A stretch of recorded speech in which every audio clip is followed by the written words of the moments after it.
Mañana los últimos datos del mercado laboral marcaron que en febrero el desempleo se ubicó en 8,3%, una variable que ha oscilado en torno a este número desde el año 2022. En lo que va del periodo de gobierno se crearon más de 100.000 empleos en comparación con el número que teníamos en 2019, aunque desde la oposición se señala que hubo un aumento de la informalidad, así como periodos de pérdida salarial. Vamos a estar hablando de este y otros asuntos del debate político, así como otros temas vinculados a su gestión, y para eso recibimos aquí al ministro de Trabajo, Pablo Mieres. Bienvenido. ¿Cómo le va? ¿Cómo andan? ¿Cómo estás? Bienvenido. Bienvenido.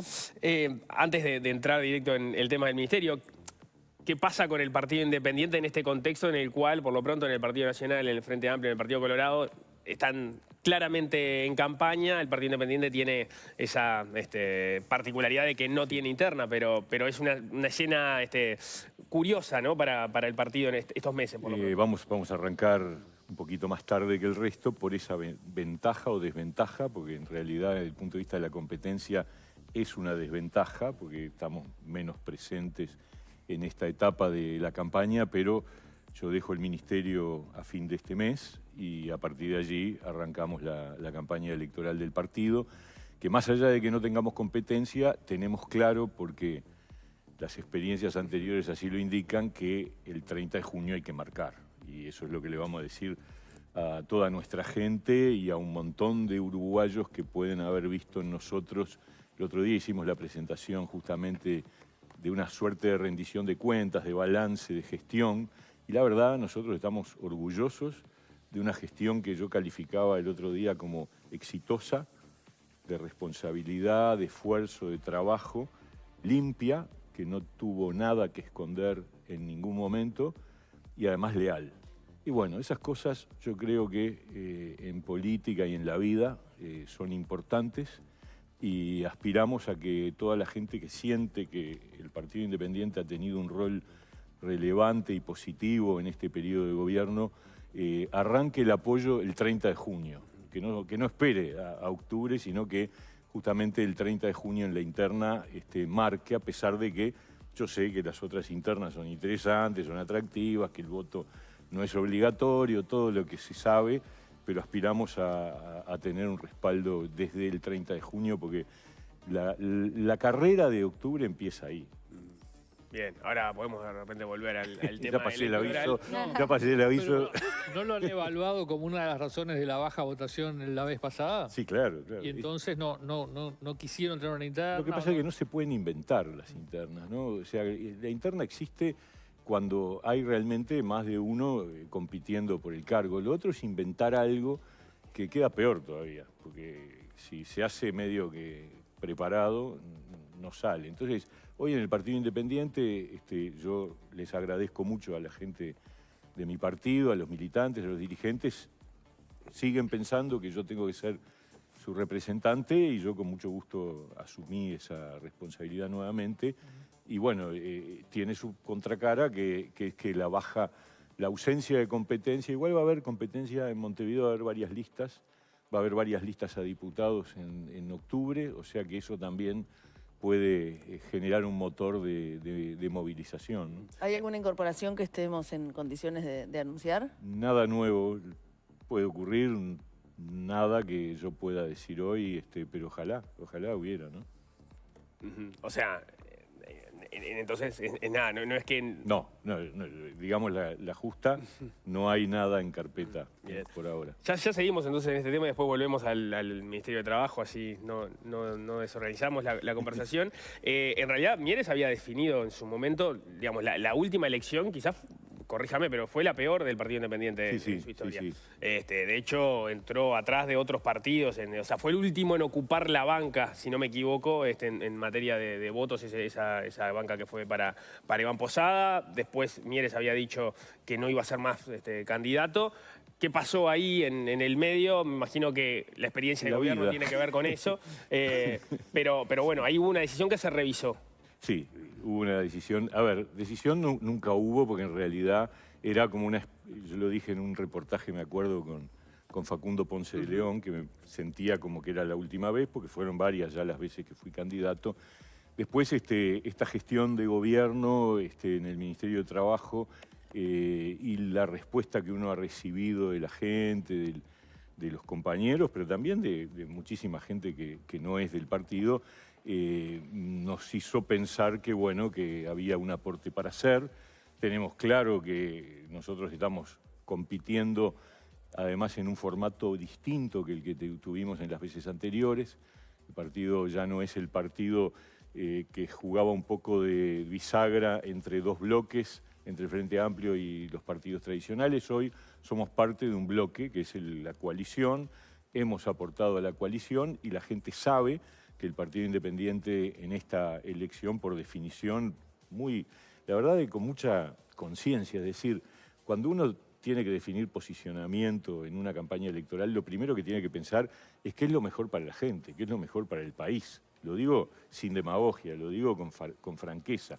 Y la verdad, nosotros estamos convencidos de que este camino que ha recorrido el país en estos últimos años y que termina con más empleo, con mejor salario, con crecimiento de la economía, con una situación de inflación a la baja, con obras en distintos aspectos, vivienda, carreteras, etcétera.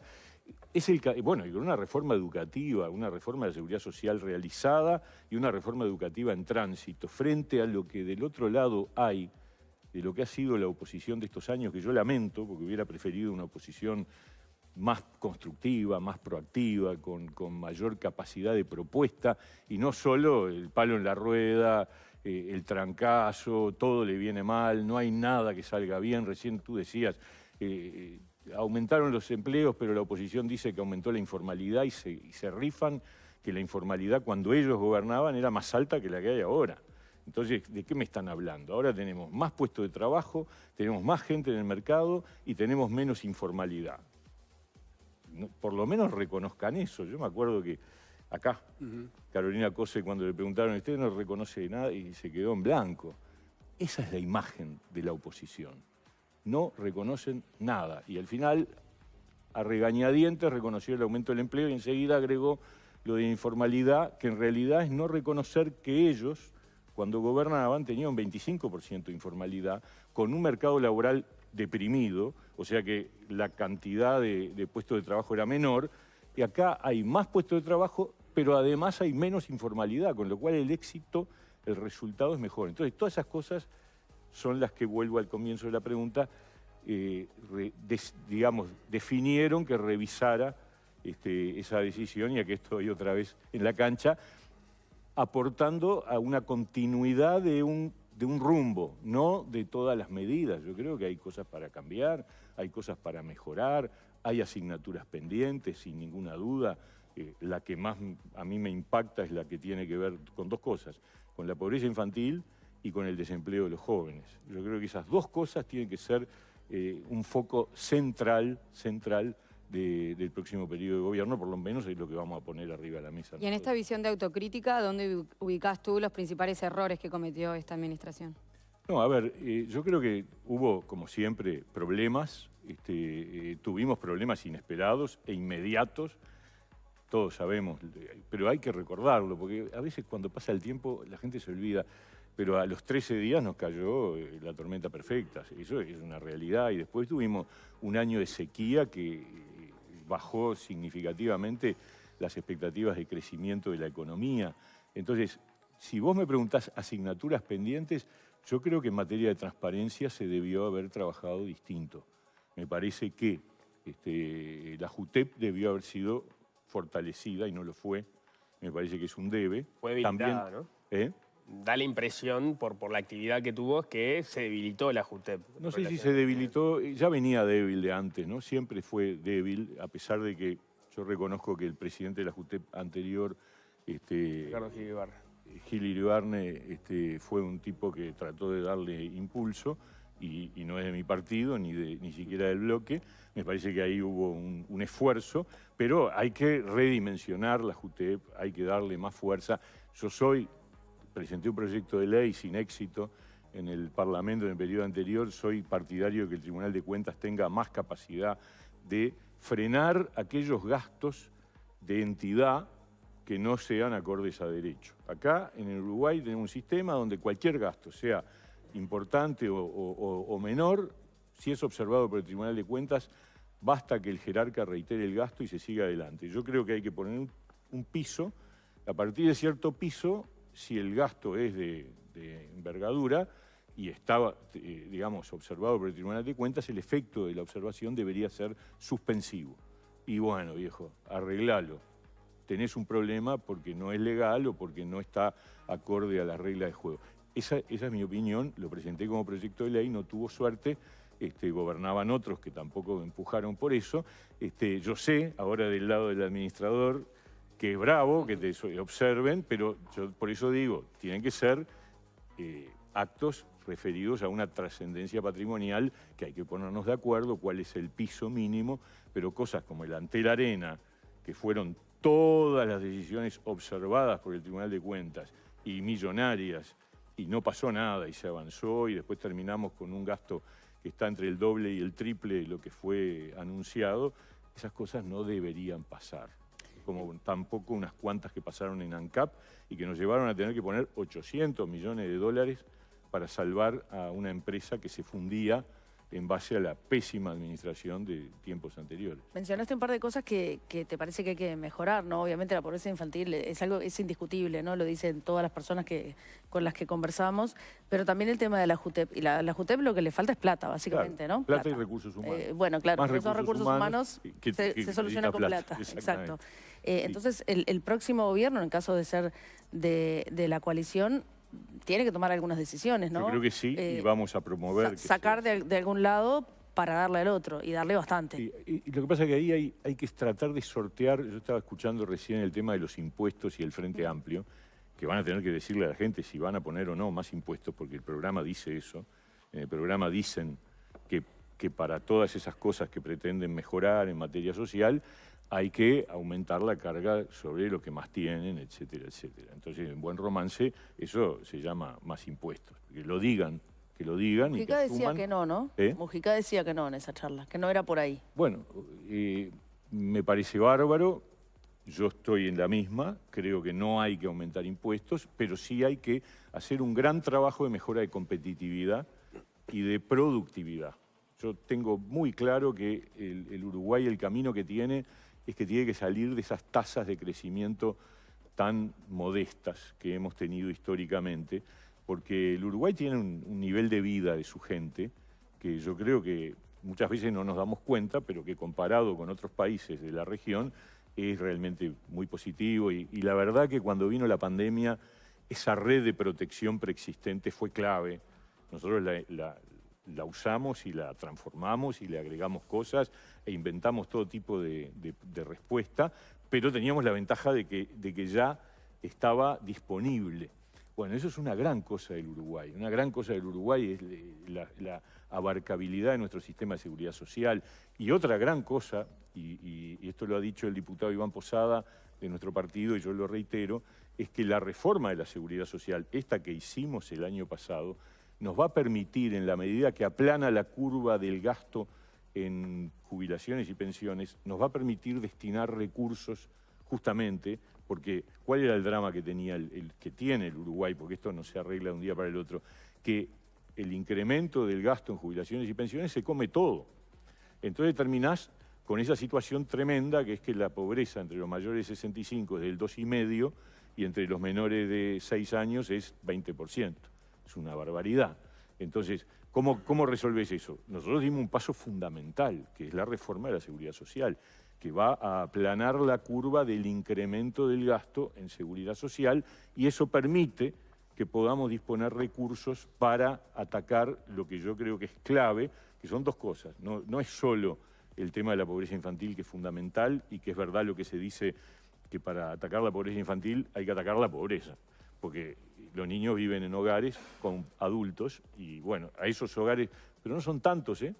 Si ustedes se ponen a pensar, el 20% de los menores de 6 años son unos, digamos, 40.000 gurises, que además no vive uno por hogar, o sea que en cantidad de hogares deben andar en 20.000 hogares aproximadamente. No parece tan difícil de atacar. Por favor, esa es la ventaja que tenemos, se ha podido, ¿no? Que nacen pocos niños, y porque son 35.000 por año, nacen, por 6 te da 200.000, el 20% son 40.000, de los 40.000 viven por lo menos 2 por hogar, así que con 20.000 hogares donde vos focalices y multipliques, eso sí, tenés que multiplicar la entidad de las transferencias monetarias y darles a esos sectores un ingreso que le permita saltar por encima de la línea de pobreza, que además eso genera un efecto reproductor, que es que le permite mayores oportunidades de trabajo a las personas que están. ¿De dónde sacamos esos recursos? Claro, exacto, esa es la pregunta.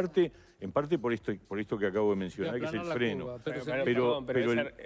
Si se aplana la curva, pero hay quiere que decir que se mantiene el nivel de gasto en relación al PBI. Claro. O sea, pero hay la que meter proporción guita. sigue siendo la misma, ¿no? Hay que meter guita y nosotros tenemos estimado que, nosotros no, Naciones Unidas tiene estimado que el gasto para realmente reducir la pobreza al nivel que queremos hacerlo implica incorporar 400 millones de dólares más de gasto, que no se hace de un día para el otro, que no es el primer año, pero incrementalmente hay que poner unos 50 millones de dólares por año. Eso es lo que... ¿Y de dónde lo sacamos? Y eso implica un esfuerzo grande en la mejora de la productividad. Por eso nosotros instalamos en el Ministerio de Trabajo un ámbito de discusión de la productividad entre empleadores y trabajadores con la participación del Ministerio, porque acá hay un dilema de fondo, que es que el Uruguay tiene que producir más y mejor, tiene que mantener su grado inversor, tener esa capacidad de captar inversiones desde el exterior, que eso lo hemos tenido y viene creciendo y eso es importante, y después resolver, hay muchas cosas que tienen que ver con las regulaciones del Estado, que hay que revisar. La reforma del Estado nosotros la impulsamos fuerte a través de Conrado Ramos, pero está apenas en el inicio. Hay que seguir profundizando en la reforma del Estado, que no significa que el Estado desaparezca, es un Estado más eficiente, un Estado más inteligente, un Estado que impacte menos, que tenga menos costos, que muchas veces son superfluos totalmente. Yo entiendo eso. Y la inserción internacional. Yo entiendo eso, pero La Transpacífico. tanto la reforma jubilatoria que ya está aprobada y funcionando, los fondos que queden liberados es a largo plazo. No lo vamos a estar viendo ahora. Si no, hay que esperar una buena cantidad de años para poder contar con eso. Pero nos permiten tener esa perspectiva. Claro, pero y la reforma del Estado por lo también, tanto, aumentar endeudamiento a cuenta de una mejora de... Claro, pero la reforma del Estado, que sería otro camino, tampoco es inmediato. Los resultados ni siquiera está arriba de la mesa. Entonces, ¿con qué plata, de dónde va a sacar la plata el próximo gobierno para atender esta mayor inversión en pobreza infantil? Yo creo que cada vez que discutimos el presupuesto hay una discusión que es medio incremental. Es decir, lo que se discute es en qué pones el poco más de plata que tenés. Y bueno, yo creo que ahí hay que decir, señores, esta es la prioridad, esta es la opinión nuestra del Partido Independiente. Yo me acuerdo, además, un referente histórico de mi vida política, Juan Pablo Terra, fue el primero que investigó este tema en el año 89. En el 89 nos dimos cuenta, nos enteramos en Uruguay, con un estudio financiado por UNICEF, que la pobreza entre los niños era el doble que entre total de la población. Y en aquel momento estábamos en 20% de pobres y 40% de la pobreza infantil. Ahora estamos en la mitad. Estamos en 10% de pobres, pero 20% la proporción sigue siendo la misma. Sigue siendo la misma. Entonces, bueno, hay que asumir y tomar decisiones y redistribuir gastos y crecer. Las dos cosas al mismo tiempo. Hace unos años el Partido Independiente propuso una reforma constitucional que cambiaba el sistema político.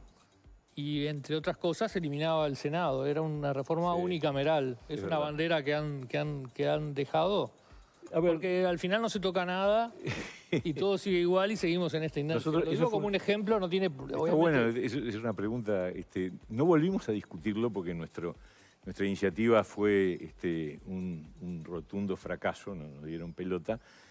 Pero era una reforma no solo del unicameralismo, no, iba al parlamentarismo. Claro, nosotros creíamos que el parlamentarismo era un mejor sistema para un sistema político como el uruguayo, donde los partidos son fuertes y las negociaciones son posibles. ¿Y no creen que sigue siendo una...? Y yo creo que esas cosas, el tema es que hay que tener el tiempo y el espacio para ponerlo arriba de la mesa. No está hoy planteado entre las cosas que hemos discutido en este tiempo, pero si vos me preguntás a nivel personal, yo sigo siendo unicameralista Reconozco que las dos cámaras tienen esa ventaja del control, de corregir errores que una cámara sola, pero también en el régimen unicameralista existe un mecanismo que es la revisión, o sea que siendo una sola cámara se puede revisar una decisión en un plazo determinado y corregir errores que puedan eventualmente haber quedado.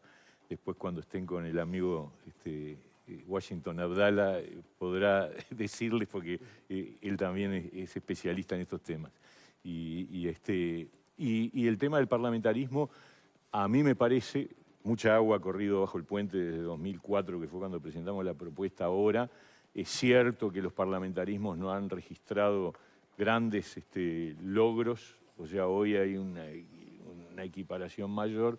Ahí capaz que tendríamos que discutirlo de vuelta. Yo la verdad que no he vuelto sobre esos temas, pero esa idea de que tenemos, una realidad, que tenemos partidos fuertes y que son partidos que pueden negociar y que pueden acordar y que las mayorías se pueden construir en el marco del Parlamento y que además permiten un cambio de gobierno sin situaciones rígidas como surgen del presidencialismo. Pero no veo que haya hoy ambiente para eso, ni cerca. Me parece que estamos con un sistema que funciona bien. Lo tiraba como ejemplo de gastos que existen y que en algún lado hay que empezar a cortar o pero empezar no mueve la aguja. O sea, si vos eliminás el Senado, la guita que sale eliminar el Senado son 2 pesos para lo que estamos hablando, ¿no? Esa es la verdad. ¿Cómo hay que cambiar la distribución del gasto público entonces para Pablo Mieres? Porque acá viene gente vinculada a la gestión de la pobreza y dice que hay que aumentar las asignaciones familiares, las transferencias, duplicar el horario de los CAIF, aumentar las escuelas de tiempo completo, aumentar el salario docente, hacer un cambio de paradigma en el abordaje de la seguridad pública. Todo eso es plata que hoy no la tenemos porque se usa en otro lado. Sí, y ¿Cómo hay que modificar entonces el esquema de gasto público? Yo decía, para mí es clave 2 cosas. La reforma del Estado, que será lenta, pero hay que hacerla, sí. Y la inserción internacional y el proceso de mejora de productividad. Son los 3 grandes componentes. Es decir, por un lado, un Estado más inteligente, más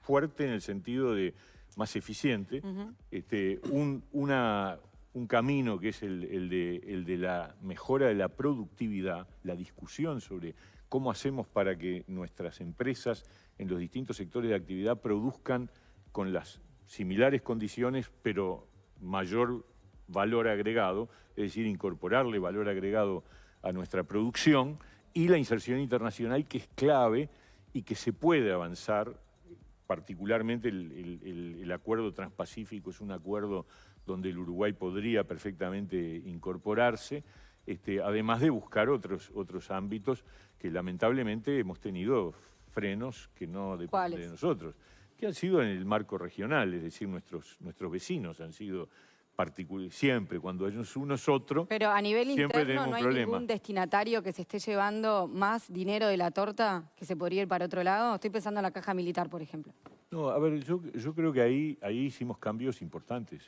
Eso no se ha hablado mucho, pero en realidad... Importantes, pero seguramente no suficientes como para poder... Ha habido cambios en todas las cajas, que obviamente no son inmediatos, como dijimos, van a una convergencia en 20 años, y son de reglas de juego mucho más parecidas, no idénticas, porque también es cierto que las realidades son distintas, pero mucho más parecidas de las que teníamos actualmente, ¿no? Me quedé pensando en algo que dijo hace mucho rato, y ya entonces cambio de tema, es en ese cambio que tenía el Partido Independiente hasta la elección, hasta la última elección, su carta de apuesta era ser el fiel de la balanza, digamos, en 2 bloques que estaban compitiendo por la elección, era el que de alguna forma quería tener, y no lo logró, la llave para inclinar la balanza hacia algún lado o hacia el otro en un escenario sin mayorías parlamentarias. Eso cambió en la última elección. El Partido Independiente, antes de llegar a octubre, no lo decía explícitamente, pero tuvo todo aquel construcción y caída de lo que era iba a ser la alternativa, daba señales de que iba a terminar acordando en la coalición, finalmente lo hizo, y en paralelo apareció también un precandidato o un candidato luego como Ernesto Talvi, que también competía por una parte del electorado que podía ser del Partido Independiente. Y me parece que esos dos factores jugaron en que el Partido Independiente votara menos de lo que venía votando, ¿verdad? Y de hecho perdiera, por ejemplo, la banca del Senado y 2 diputados. Este escenario que se le plantea a lo que se ve, o lo que se puede adivinar hasta ahora para el 2024, ¿cómo lo evalúa si analizamos eso? Yo lo veo muy positivo para el partido. O sea, el Partido Independiente va a ser uno de las cuatro opciones de la coalición a partir de julio. Y nosotros jugamos un papel, cumplimos, hicimos las cosas que había que hacer en distintos roles. El más visible es el de trabajo y ahí vamos a terminar, como yo digo, para decirlo sintéticamente, con más empleo y mejores salarios y además con una reforma de la seguridad social que va a ser histórica. Más allá de todos los ruidos que haya, se va a convertir en un hecho histórico. Pero esos son méritos de la coalición de gobierno, ¿no? Sí, claro, pero ¿quién estuvo al frente de esto? ¿Y quién manejó las negociaciones con un gran equipo? Yo siempre lo he dicho. Pero hay alguien que es el que dirige el equipo y el que da la cara y todos sabemos, nosotros lo dije con claridad, actuamos con lealtad, pero tuvimos pulseadas fuertes. Y ese es otro de los elementos que el Partido Independiente va a poner arriba de la mesa. Este gobierno es de centro, yo estoy convencido de que es así, no de derecha, entre otras cosas porque estamos nosotros. Si no tuviéramos nosotros allí tironeando hacia posiciones de mayor sensibilidad, de mayor preocupación social, no sería el mismo gobierno. ¿Sería un gobierno de derecha gobierno sin el Partido Independiente? No lo puedo decir porque es un contrafáctico, ¿no es verdad? Pero ciertamente yo siento que hoy el Partido Independiente, con su tamaño pequeño, que lamentablemente fue así en la elección del 19, pero que ahora tiene todo para crecer, todo, porque la gente que vota la coalición tiene que elegir entre los cuatro. Está claro que hay uno que está despegado electoralmente, tiene más poder, más votos, etcétera. Pero después hay 3 más y ahí yo me tengo mucha fe. Mi pregunta es si no le pasa un poco lo que le está pasando al Partido Colorado también, de que, en definitiva, los logros son logros de gobierno. ¿Y para qué voy a votar a un socio minoritario si tengo la posibilidad de votar al que lideró el barco? Mire, por más votos que tenga el Partido Nacional, sin nosotros no ganan. Y ellos eso lo tendrían que tener claro. ¿Te parece que no lo tienen claro? Sin nosotros y sin el Partido Colorado la diferencia del Partido Independiente en la elección anterior... Martínez perdió por 30.000 votos y el Partido Independiente tuvo creo que 19.000 o 20.000. No, 25.000, pero no importa. No tuvo 25.000, pero 23.000, si no hubiéramos entrado. 23.000, perfecto. O sea, ganaban sin el Partido Independiente. Si hacemos esa matemática, bueno, pero eso no funciona así. Simbólico es diferente. Eso funciona de imagen. Y en imagen, el Partido Independiente hoy tiene una imagen que es mucho más desarrollada, porque nos dieron la oportunidad de entrar a la cancha en rol que ya no era parlamentario. Tuvimos en el Parlamento, lo hicimos bien y lo volvimos a hacer bien porque Iván Posada es una de las referencias más importantes de la bancada de la coalición. Pero además estuvimos en el tema de género, estuvimos en el tema de la política de adicciones, estuvimos en el tema educativo, porque Javier Lacida es el presidente del Instituto de Evaluación Educativa, estuvimos en los medios de comunicación, estuvimos en la cultura a través de Álvaro Uchaín, estuvimos en la CARU, en uno de los organismos que está vinculado a las relaciones internacionales, y estuvimos con decisiones positivas, exitosas, que no pueden ser cuestionadas. Fundamentalmente, el otro día cuando hicimos el acto por el Día Internacional de la Mujer, el acto gubernamental, la sala estaba desbordada de mujeres de todo tipo, de todos lugares, y eso habla de una política. Porque si vos no hiciste una buena política, no lográs un acto en donde se desborda. Y eso tiene nombre y apellido y es Mónica Botero, que ha tenido una actitud en ese sentido. Entonces tenemos muchas cartas para mostrar que, yo lo dije al final de la convención del partido del año pasado, más PI es mejor gobierno y es mejor coalición. ¿Pero crees que el partido, que el gobierno, el Partido Nacional concretamente, no está tomando en cuenta del todo lo que ustedes quisieran al Partido Independiente? Porque por esto que decías, saben que sin nosotros no ganan. Lo dije porque me parece que hay que equilibrar las cosas. Es decir, esto es es como pensar que del otro lado del Frente Amplio el MPP puede ganar sin el resto de los partidos de la coalición o el Partido Comunista puede ganar. Eso es así, los bloques son bloques y cada uno tiene su lugar. El nuestro yo creo que es clave porque ha de alguna manera equilibrado un gobierno que reconozco yo además que el presidente ha ido teniendo cada vez más un discurso socialdemócrata. No creo que le guste esa calificación a la calle Pou, pero la verdad ha reconocido un papel del Estado que es fundamental para equilibrar las disparidades, los desequilibrios. Eso lo percibe Mieres, no es... Es una opinión mía, sí. Pero me parece que está bueno que sea así, porque ayuda a que los acuerdos para adelante sigan ocurriendo. El 2 de marzo dijo que había que animarse a hablar de ideología, algo que no sé si lo había dicho antes de esa forma, ¿no? Sí, yo creo que está bien. Yo creo que las ideas mueven el mundo, esa es la realidad. Si no, miren lo que es hoy el mundo. Realmente lo que tenemos hoy es una crisis muy profunda. Y déjenme esto último decir, el mundo está en un momento muy grave, muy peligroso, muy incierto, desconcertante. Tenemos que valorar lo que tenemos. El Uruguay tiene un sistema político estable, serio, y además tenemos un estilo de vida y un nivel de vida que mucha gente querría tener. Ahora, así como no gana sin el Partido Independiente, no gana sin otros, no gana sin Cabildo, por ejemplo. Claro. Cada cual atiende su juego. Claro. Y cuando ahí, venga Manini le preguntás ahí. No, pero digo, claramente él piensa eso y él quiere llevar el rumbo de la coalición a otro lado, no al lado de Mieres. Y ahí hay como una interna que es importante también. Es un tironeo, sí. Yo creo que si vos mirás para atrás, en el Frente Amplio también, en su momento, Astori tironeaba para un lado, Mujica tironeaba para el otro, y así se va resolviendo en la vida política democrática cuando se trata de coaliciones. Esto es una coalición, no es un partido, y cada partido tiene su perfil. Nosotros tenemos diferencias que son más que conocidas y notorias con Cabildo Abierto, y no han desaparecido, siguen existiendo, y las seguiremos discutiendo, tramitando, y disputando como corresponde, ¿no? Porque porque hablamos de la caja militar, pero la caja militar es la jubilación de los militares que ya hicieron su trabajo y cobran la jubilación, que se puede modificar o no, pero jubilación van a tener que cobrar siempre, digamos, no lo van a dejar sin jubilación. Pero el asunto son las Fuerzas Armadas, los que están en actividad, la cantidad de efectivos que tenemos, el tipo de Fuerzas Armadas que tenemos, el gasto militar que tiene el Uruguay, la cantidad de soldados que tiene por cantidad de habitantes. Está bien, ese es un debate que podemos dar. Yo no tengo en este momento un análisis como para decirlo seriamente.